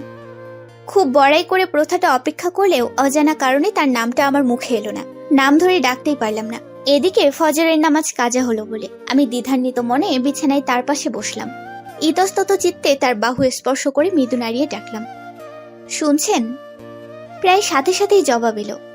শুরু থেকেই কেমন পরিষ্কার গলায় তিনি জবাব দিলেন। আমি প্রায় লাফিয়ে যেন বিছানা থেকে উঠে দাঁড়ালাম। তার মুখ ছিটকে বেরিয়ে এলো, মানে? তিনি চোখ মেলে আমাকে দেখলেন, নিরুত্তাপ গলায় বললেন, বললাম যে শুরু থেকেই শুনছি। আমি তো ভোর 4টা থেকেই জেগে আছি। আমি চমকে গেলেও ঈষৎ রাগ ভাসিয়ে জানতে চাইলাম, তাহলে এতক্ষণ ধরে জবাব দিচ্ছিলেন না কেন? ইচ্ছে করি। কোন কারণে সেটা জানতে পারি? শোয়া থেকে চট করে উঠে বসে বললেন, অবশ্যই দেখছিলাম আমার বউ কিভাবে আমাকে ডেকে তোলে আর এমন করছে জানার পর কি করে। বলেই হাসলেন। 7 সকালে আপনি আমার সাথে ইয়ার্কি করলেন? এই এখন এসব কথা রাখো, আগে নামাজ পড়ে নিই চলো। বলেই হাত ধরে টানতে লাগলেন আল্লাহ সুবহানাল্লাহু ওয়া তাআলার পথে। নাস্তা শেষ করে বের হতে সকাল 7:45 বেজে গেল। 10টায় ফ্লাইট। এয়ারপোর্টে পৌঁছাতে কতক্ষণ লাগবে কে জানে। মা শাপলা ফুপু মিলে বাড়ি গোছগাছ সেরেছেন বলে তাও বাঁচালো, নয়তো 8টা বাজতেও বের হওয়া যেত কিনা সন্দেহ আছে। কালকে তার কাছে জানতে পারলাম শাপলা ফুপু হলো আমার শ্বশুর বাবার চাচাতো বোন। আপন হলেও খুব গরিব তারা। তার 2 কুলে কেউ ছিল না। তাই আমার দাদি শাশুড়ি এই বাড়িতে শাপলা ফুপুকে অনেক ছোটবেলায় এনে রেখেছিলেন। তার বিয়ে হয়েছিল, কিন্তু সংসার টেকেনি। বছর না ঘুরতেই স্বামী মারা যান। ফলে শ্বশুরের ভিটে ছেড়ে এখানে আবার চলে আসেন। সবাই বলেছিল আবার তাকে বিয়ে করতে, কিন্তু তিনি রাজি হননি। সেই থেকে এই বাড়িতেই আছেন। রাস্তায় যানজট দেখে ভেবেছিলাম ফ্লাইট মিস হবে, কিন্তু আল্লাহ সুবহানাহু ওয়া তাআলার মেহেরবানিতে ঠিক সময়ে পৌঁছাতে পেরেছি। প্লেনে বসার পর সমস্ত শরীর বিস্ময়ের ঘরে ডুব দিয়েছিল, কারণ আমি যে জীবনে প্রথম প্লেনে চড়েছি, এত কাছ থেকে প্লেন দেখছি। ছোটবেলায় মাথার উপর দিয়ে প্লেন যাওয়ার শব্দ পেলেই পিড়পিড় চোখে দৌড়াতাম, আকাশের দিকে তাকিয়ে থাকতাম, কৌতূহল আর পাওয়ার আকাঙ্ক্ষায় ছটফট করতাম। আজ এত বছর পর সেই স্বপ্ন পূরণ হয়েছে, আলহামদুলিল্লাহ। বউ গো বউ, খালি প্লেন দেখলেই হবে? জানালা দিয়ে বাইরে তাকিয়েছিলাম। নিচু স্বরে করা প্রশ্নটা কানে ভেসে আসতেই ফিরে তাকালাম। তিনি ফিসফিস করে বললেও আমি স্বাভাবিক স্বরে জানতে চাইলাম, তাহলে কি করব? আল্লাহর বান্দা আর তোমার একমাত্র জামাইকে দেখবে, তোমার দুইখানা হাত দিয়ে তার হাত ধরবে, মেহগনি কণ্ঠে তাকে ভালোবাসার কথা বলবে। হঠাৎ করে তার কি হলো বুঝতে পারছি না, এমন সব কথা কেন বলছে। আমি তাকে থামিয়ে দিলাম, জিজ্ঞেস করলাম, আপনার কি শরীর খারাপ? কিঞ্চিত অবাক হলেন। শরীর খারাপ হবে কেন? তাহলে আজব কথাবার্তা ঝুলি খুলে বসেছেন কেন? মেহগনি কণ্ঠ মানে কি? মেহগনি গাছ বা কাঠ হয়। উপমা যখন দিতে শেখেননি তো দিতে আসেন কেন? একটু রাগ ভেসে উঠলো আমার কথায়, কিন্তু তিনি পাত্তা দিলেন না। বললেন, এখানে কিন্তু আমি ছাড়া তোমার আপন কেউ নেই। তো তো একটু পরেই বুঝতে পারবে তো। তাচ্ছিল্যের সুরে তিনি এসব বলে সিটবেল্ট বাড়তে লাগলেন। আমি এদিকে তার কথায় আগামাতে কিছু বুঝলাম না। কিছুক্ষণ অকারণে তাকিয়ে থেকে নিজেও সিটবেল্ট বেঁধে নিলাম। পিচঢালা পথে বাস ট্রাকের মতো প্লেন চলতে শুরু করেছে, খুব আস্তে ধীরে। একবার তাকে আর চোখে দেখে আমি জানলার বাইরে তাকালাম। মুগ্ধ হয়ে গেলাম আল্লাহ সুবহানাহু ওয়া তাআলার তৈরি সৃষ্টি দেখে। শুকরিয়া আদায় করতে করতে যখন খুশি মনে এটা সেটা ভাবছিলাম, আচমকা প্লেনের গতি বেড়ে গেল। খুব জোরে পিচঢালা পথ বেয়ে যখন প্লেন আকাশমুখী হলো, তখন গতিবেগে আমি পেছনের দিকে হেলে পড়লাম। প্লেন পেছনের দিকে বাঁকা হয়ে আছে। ভয়ে সমস্ত শরীর আমার অসাড় হয়ে গেছে। নিকাব পরা সত্ত্বেও মুখে 2 হাত গুজে চাপা চিৎকার দিয়ে উঠলাম। কয়েক সেকেন্ড এরকম চলার পর প্লেন সোজা হলো ঠিকই, কিন্তু মনে হলো নিচে পড়ে যাচ্ছে। আমি আর পারলাম না। তার বুকে মুখ গুজে মোজা পরা হাতে শুভ্র পাঞ্জাবি খামচে বাচ্চাদের মতো বায়না করলাম, আল্লাহর ওয়াস্তে আমাকে নামিয়ে দিতে বলুন প্লিজ। আমি যাব না, যাব না আমি। আমার কাণ্ড দেখে তিনি হু হু করে হেসে উঠলেন। বললেন, বলেছিলাম না আমি ছাড়া তোমার এখানে আপন কেউ নেই? জানতাম তো এসব হবে। প্রায় কেঁদে দেব এমন গলায় আমি তাকে আকুতি জানালাম, আমি আর কখনো আপনার সাথে রাগারাগি করব না, প্লিজ আমাকে নামিয়ে দিতে বলুন। এসব সিলেট ফিলেট আমি যাব না। রাগারাগি করো, তাতে আমার সমস্যা নেই, কিন্তু যদি বলো যে আমার কথা শুনে চলবে, তাহলে কিছু একটা করতে পারি। আমি আগে পিছে কিছু না ভেবেই তার কথায় সায় দিয়ে বলে উঠলাম, শুনবো শুনবো, 100 বার শুনবো। আমার সম্মতি পেয়ে তিনি নিজের ডান হাতটা আমার পিঠ ঘুরিয়ে আমাকে আরো কাছে টেনে নিলেন। তার পাঞ্জাবি খামচে ধরা হাতের পিঠে বাম হাত দিয়ে মালিশ করতে লাগলেন। এদিকে আমি তো আয়াতুল কুরসি পড়তে পড়তে মুখে ফেনা তুলে ফেলেছি, আর আল্লাহ সুবহানাহু ওয়া তাআলাকে বলছি, আর জীবনেও প্লেন নিয়ে আহ্লাদ করব না। রব্বুল আলামিন, এবারের মতো আমাকে বিপদমুক্ত করুন। প্লেন যেন ধসে না পড়ে, ইয়া রহিম। কতক্ষণ পরে তা জানা নেই তিনি আমাকে ডাকলেন। মিষ্টি। কি জন্য ডাকলেন সেটা না শুনেই আমি বলে উঠলাম, না আমাকে ছাড়বেন না, খবরদার ছাড়বেন না, শক্ত করে ধরে রাখুন। হালকা হেসে তিনি ফিসফিস করে জিজ্ঞেস করলেন, একেবারে শক্ত করে ধরে রাখবো বাবু। আল্লাহ সুবহানাহু ওয়া তাআলার মেহেরবানিতে অবশেষে হোটেল হিল টাউনে পৌঁছাতে পেরেছি। প্লেন থেকে নামার পরও আমার অস্বস্তি কাটেনি। আমি তাকে ধরেই রেখেছিলাম, আর এই সুযোগে তিনি ফোন কাটতে কিন্তু একদম ভোলেনি। রাগ হলেও তখন দেখাতে পারিনি ভয়ে যে আমার জানটা বেরিয়ে যাচ্ছিল। এদিকে রুমে এসেই আমি বিছানায় গায়ে এলিয়ে দিয়েছি। তিনি একটু বেরিয়েছেন কোথাও, আর মায়ের সাথেও কথা বলবেন দূর সম্পর্কের বোন এলো কিনা। দুপুরের খাওয়া শেষ করতেই তিনি জিজ্ঞেস করলেন, বের হবে এখন? কোথায়? কোথায় আবার? চলো সিলেট ঘুরে দেখি। মাথা খারাপ? আমি প্রায় চেঁচিয়ে বললাম। তিনি জানতে চাইলেন, মাথা খারাপ হবে কেন? ঘুরতে এসে ঘুরবে না? সেসব কালকে দেখা যাবে। আজকে আমি হোটেল রুম থেকে কোথাও নড়ছি না। আমার মাথা এখনো ঘুরছে। প্লেনেও মানুষ চড়ে? দুপুরে খাবার তিনি কিনে এনেছিলেন। আমাদের হোটেলে গিয়ে খেতে হয়নি বলে আমি অনেক খুশি হয়েছিলাম, আলহামদুলিল্লাহ। কারণ আমার যা অবস্থা ছিল, এতে কোথাও বের হওয়া খুব মুশকিল। খাওয়া শেষে যেই শসার টুকরোগুলো পড়েছিল, তার থেকে এক পিস মুখে দিয়ে তিনি জিজ্ঞেস করলেন, তাহলে বাড়ি ফেরার সময় প্লেনে যাবে না? অন্য কিছুর ব্যবস্থা করতে হবে দেখছি। আমি জানতাম এসব হবে, তাই বুদ্ধি করে শুধু সিলেট আসার টিকিট কেটেছিলাম।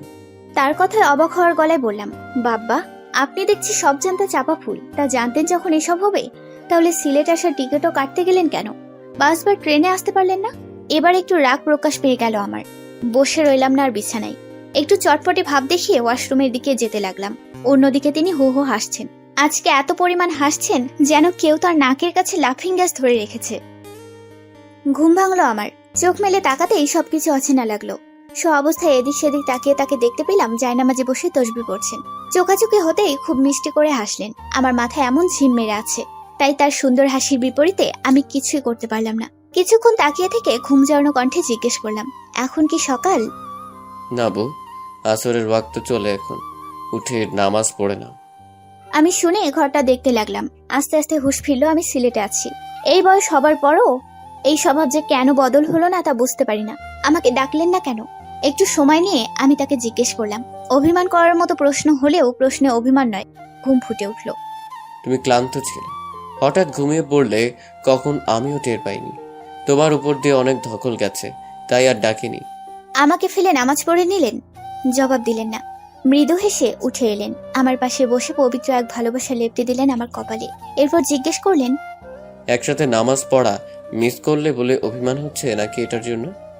তার এমন প্রশ্ন শুনে ঘুম জড়ানো মুখে আমার লজ্জার মেঘ জমলো গাঢ় হয়ে। চোখ বুজে দিলাম। হুটহাট আমাকে অপদস্থ করা, এই মানুষটার দিকে এখন তাকিয়ে থাকা আর কোনোভাবেই সম্ভব না। বুঝতে পারছি তিনি উঠে যাচ্ছেন, তবে যেতে যেতে বললেন, ফ্রেশ হয়ে নামাজ পড়ে নাও, নয়তো কাজা হয়ে যাবে। নামাজ শেষ করে আমি জায়নামাজ গুছিয়ে রেখে বিছানায় বসলাম।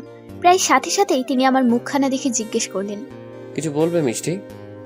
মুখে না বলে আমি মাথা নাড়িয়ে না জানাতেই তিনি আধশোয়া থেকে সোজা হয়ে বসলেন। জানতে চাইলেন, কি ব্যাপার, তোমার কি মন খারাপ? এমন লাগছে কেন? না, মন খারাপ হয়নি। তাহলে এমন লাগছে কেন? আপনি আমাকে বিয়ে করলেন কেন বা কিভাবে করলেন তা নিয়ে কিন্তু কোনো কিছুই বলেননি। আমি জিজ্ঞেস করার পর বারবার এড়িয়ে গেছেন। আমার কথা শুনে তিনি 2 থেকে 3 মিনিট ঝিম মেরে বসে রইলেন। এরপর মুখের ভঙ্গিমায় সারল্য মিশিয়ে জিজ্ঞেস করলেন, এগুলো জানতেই হবে? জি। আমি ছোট করে জবাব দিয়ে তার দিকে তাকিয়ে রইলাম। তিনি ছোট্ট করে নিঃশ্বাস ফেলে প্রশ্ন করলেন, প্রথম যেদিন আমরা মুখোমুখি বসেছিলাম সেদিন আমাদের চোখাচোখি হয়েছিল, এটা তোমার মনে আছে? হ্যাঁ, আমি সেদিনই প্রথম আপনাকে দেখেছিলাম। তিনি আমার কথায় সহমত পোষণ হিসেবে বললেন। আমিও। একটু থামলেন, তারপর নতুন দমে শুরু করলেন, সেদিন থেকেই মনের মধ্যে একটা শুরু হয়। তোমাকে দেখার পর তোমাকে নিয়ে ভাবার, এমনকি স্বপ্নেও তুমি আমাকে তাড়িয়ে বেড়াতে। সত্যি বলতে সেই সময়টা আল্লাহর প্রতি মনোযোগ ধরে রাখতে কষ্ট হচ্ছিল। আমি তোমাকে ভুলে তার পথে হাঁটার চেষ্টা করছিলাম, কিন্তু অদৃশ্যভাবে বারবার তুমি এবং তোমার চেহারা যেন আটকে দিতে। আমি বুঝতে পারছিলাম এমন কেন হচ্ছে। এরপর একজন বড় আলেমের সাথে বিষয়টা শেয়ার করি। এরপর তিনি বলেন, আল্লাহ তাআলার কাছেই ফয়সালা চাও। আমি তাই করলাম। নামাজ পড়ে পড়ে বারবার আল্লাহর কাছে জানতে চাইলাম, আমি কেন আপনার পথ থেকে বিচ্যুত হয়ে একজন পরনারীর প্রতি চিন্তা অনুভব করছি। এরপর হঠাৎ একদিন স্বপ্নে তোমাকে আমার স্ত্রীর রূপে দেখতে পেলাম। বুঝতে পারলাম আল্লাহ হয়তো আমাদের বৈবাহিক সম্পর্ক নিশ্চিত করে রেখেছেন। এরপর আবারও সেই আলেমের কাছে এই বিষয়ে বললাম। তিনি বললেন, এবার তবে আল্লাহর কাছে চাও তিনি যেন ওই নারীকে তোমার জন্য হালাল করে দেন। এরপর থেমে তিনি মুচকি হাসলেন। মাশাআল্লাহ, কি মন মাতানো তার হাসি। এরপর আমি জিজ্ঞেস করতে তিনি বললেন, এরপর থেকে কত শত নামাজে তোমাকে হালাল হিসেবে চাইতে শুরু করলাম। অন্যদিকে খোঁজ খবরও নিতে লাগলাম, কারণ বিয়ের আগে পাত্রপাত্রীর একে অপরকে জেনে নেওয়া। তাই গোপনে তোমার অনেক খোঁজ নেওয়ার পর তোমার বাড়ির হুদিস পেলাম। কিন্তু যখন জানলাম যে তুমি আমার বয়সে বড়, তখন ভেবেছিলাম মা হয়তো আপত্তি করবেন। কিন্তু তিনি আরো উৎসাহ দিয়ে বলেছিলেন, আমাদের নবী হযরত মুহাম্মদ সাল্লাল্লাহু আলাইহি ওয়াসাল্লামও নিজের থেকে বয়সে বড় নারীকে পত্নী হিসেবে গ্রহণ করেছেন, তাহলে তুমি কেন করবে না? আর কোনো বাধা আল্লাহ তাআলা রাখেনি। আমি শুধু পড়াশোনা শেষ হওয়ার অপেক্ষায় ছিলাম, আর তোমার খোঁজ খবর পেতে যেন সহজ হয়। তাই তো ম্যানেজমেন্ট নয়, ইকোনমিক্স নিয়ে অনার্স করলাম। এর মাঝে আবার দেখলাম তুমি আচমকা নিজেকে কেমন বদলে ফেলেছো, গুটিয়ে নিচ্ছ নিজেকে আড়াল করলে পর্দা নামক আল্লাহর দেওয়া এক নিয়মে। আলহামদুলিল্লাহ, এটা দেখে আরো নিশ্চিত হয়েছিলাম তুমি আমার জন্য হালাল হচ্ছ আল্লাহ তাআলার ইশারায়। আমার খুশি যদি সেদিন দেখতে মিষ্টি। এসব না হয় বুঝলাম, কিন্তু আমার আব্বু আম্মু এই বিয়ে নিয়ে আমাকে বলতে দিলেন না। থামিয়ে নিজেই শুরু করলেন, সত্যি বলতে বিয়ের প্রস্তাব পাঠানোর পর একটু বেগ পেতে হয়েছিল। বিশেষ করে শাশুড়ি মায়ের আপত্তি ছিল যে পাত্রের বয়স কম পাত্রীর তুলনায়। তার এমন কথায় আমি চমকে উঠলাম। সে কি, আম্মুর আপত্তি ছিল? কিন্তু আম্মুকেই তো দেখলাম এই বিয়ে নিয়ে সবচেয়ে বেশি আগ্রহী। তিনি হাসলেন, রহস্যভরা যেন সেই হাসি। বললেন, তোমার চাচি আমার দূর সম্পর্কের খালা হন, এটা অবশ্য আমাদের জানা ছিল না। তোমার চাচা চাচির আমাদের এই বিয়ে হওয়ার পিছনে অনেক অবদান আছে। মূলত তার পরামর্শ অনুযায়ী আমরা এগিয়েছিলাম। এরপর তোমার চাচি মানে আমার খালা গিয়ে শাশুড়ি মাকে কি সব বুঝিয়েছেন।